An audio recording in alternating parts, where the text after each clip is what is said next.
about those trips to Home Goods, okay? Let's talk about these impulse buying trips at Target, okay?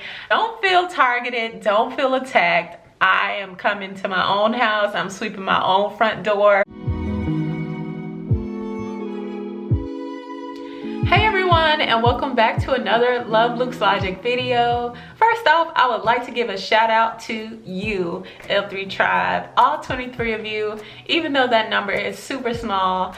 To some people, it is a huge step in the right direction. I'm super thankful, super grateful for every last one of you. If you are new, welcome and thank you for stopping by. Thanks for clicking on this video. As you can tell by the title, I will be presenting 8 hard questions you might want to consider before downsizing your lifestyle. Now wait, if you feel like this video or the content that I'm about to provide for you may not even apply to you, you might want to reconsider.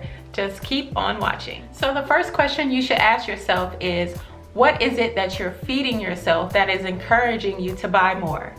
Is it mindless scrolling through television and social media? Is it feeling like you need to fill that empty space on the wall or in your bedroom or on your bathroom wall? Let's talk about those trips to Home Goods, okay? Let's talk about these impulse buying trips at Target, okay?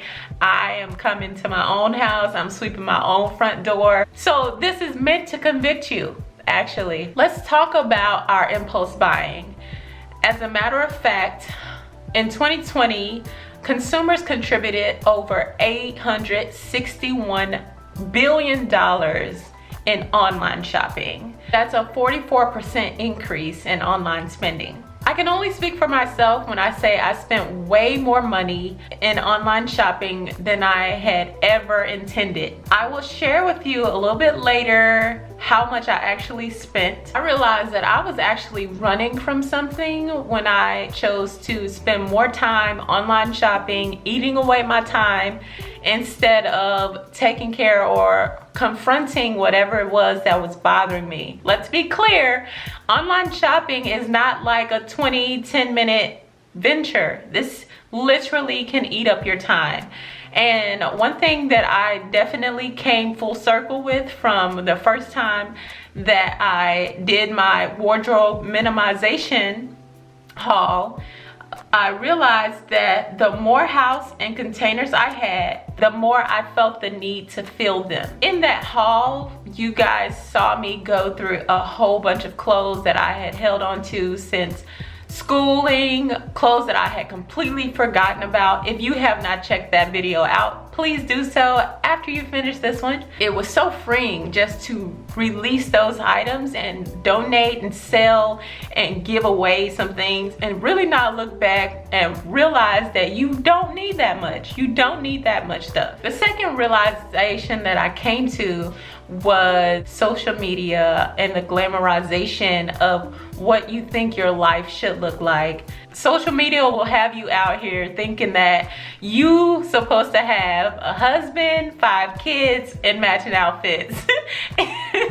Now, don't get me wrong, if that's your flavor, enjoy. But as for me and my house, I had to realize that my ambitions and my goals were changing, and I didn't realize that I was seriously thinking that I needed to have a 5-bedroom home to be and look successful. The second question you should ask yourself is, what are you doing that is no longer enjoyable? If you're anything like me, you clean for therapy, you clean to clear your mind. It's somewhat of an escape. In my now 1,800 square footed condo, cleaning to me has somewhat became a lot more of a chore just to keep up the many features that I was initially intrigued by. I don't like them so much anymore, and I feel like, just going through this whole process, I'm really able to pinpoint what exactly I want in my forever home. The third question you should ask yourself is, what is taking up most of your free time? Now, honestly, there are some weekends I literally have to sit down and ask myself if I'm either gonna clean my apartment or take care of myself. And on the weekends that I really don't get a chance to take care of myself, The place is spotless. But on the other days, it's always a juggle. If I had less space to really take care of, I would have time to do most of the things that I want to do. Take a good look at what's really taking up your time and figure out what it is you can do to either reduce or eliminate those moments in order for you to spend more time doing what you like to do. So the fourth question you should be asking yourself is, what do you want to invest your savings in? I am seriously reconsidering and rethinking what that looks like for me. Initially, I wanted to save up for a down payment on a home and to pay off my car. I'm like, do you really want to save up all of this money only to dump it into another company's pockets? That did not sit well with me. So I seriously had to sit down with this one and figure out what that looks like. Honestly, I don't know at this point. At this point, I'm looking at what 2022 looks like. I'm super excited to say that I will be relocating. I'm not quite sure where that is yet, but I'm excited to find out. I'm honestly not sure if home ownership is something I want to deal with, at least not right now. I don't want to go and be bound to a 9-to-5 to pay off my mortgage, but I promise you guys, I will keep you in when I feel like I can put in stone or in concrete what my future looks like. The fifth question you should be asking yourself is, what does a comfortable lifestyle look like? It's funny how I'll move to one state and be super excited to take a trip outside of the state when I really haven't traveled or explored enough in my own backyard. Now, 2020 really sat me down because just going to IKEA was an adventure, and we went on the rooftop at one of the places, and you could just see the mountains, and the scenery was just entirely breathtaking. In the future, I want to do more than that. I'm planning the entire day, but truly exploring what the place and its surrounding community has to offer. To me, that's comfortable. It's being a sponge, learning and forcing myself to be uncomfortable in order to learn more about myself, Sabrina, and my daughter, Sky. The sixth question you need to ask yourself is, or I wouldn't say it's a question, it's a statement. Take a good look at your spending habits and determine what it is you need to cut out or cut down. I felt compelled to do a quick search in my Amazon account to record all of my purchases over 2020.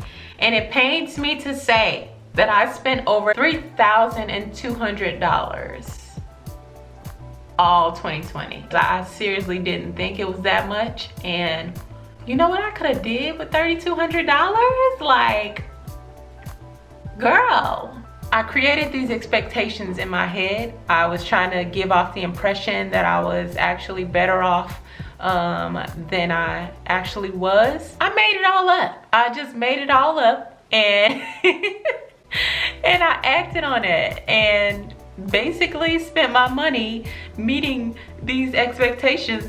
Crazy, but so true. That's my story. So for the seventh statement, determine what you are willing to sacrifice in the short term in order for you to get what you want in the long term. So yeah, I want buying secondhand whatever to be the first go-to versus considering or just feeling like, you know, I deserve nice things, and I use that excuse in order to, you know, proceed with buying new things, overpriced things, versus really going to a secondhand clothing store and buying more or obtaining, you know, what I needed without paying the extra dime to get it.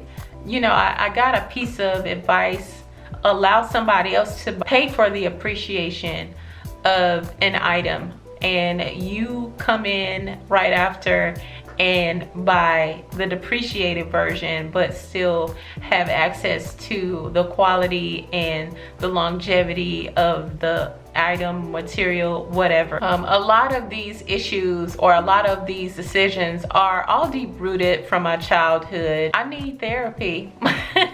It's starting to influence my decisions as an adult now. So those are some truths I definitely need to uncover in order to get down to the bottom of it and to make better decisions going forward. Question number 8, you need to sit down and ask yourself, what legacy do you want to leave behind?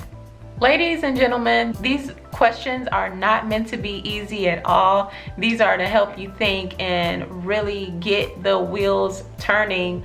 These questions are meant to help you reshape your future or reconsider some things that, you know, really don't fit you. To be able to write those things down, make it plain, and begin to manifest the very things that your heart desires. Guys, it's 2021 and I'm seriously taking a step back to truly reflect on how 2020 has helped me to this point. I didn't expect things to take a turn like they did. I wasn't expecting to really have this video or this content, but that's the beauty of just being transparent and sharing my journey with you guys. Thanks you guys for staying all the way to the very end. I hope you enjoyed the content and I look forward to hearing from you guys. Please be sure to like, comment, and subscribe if you haven't already to join the L3 tribe, and I hope to see you guys soon. Bye.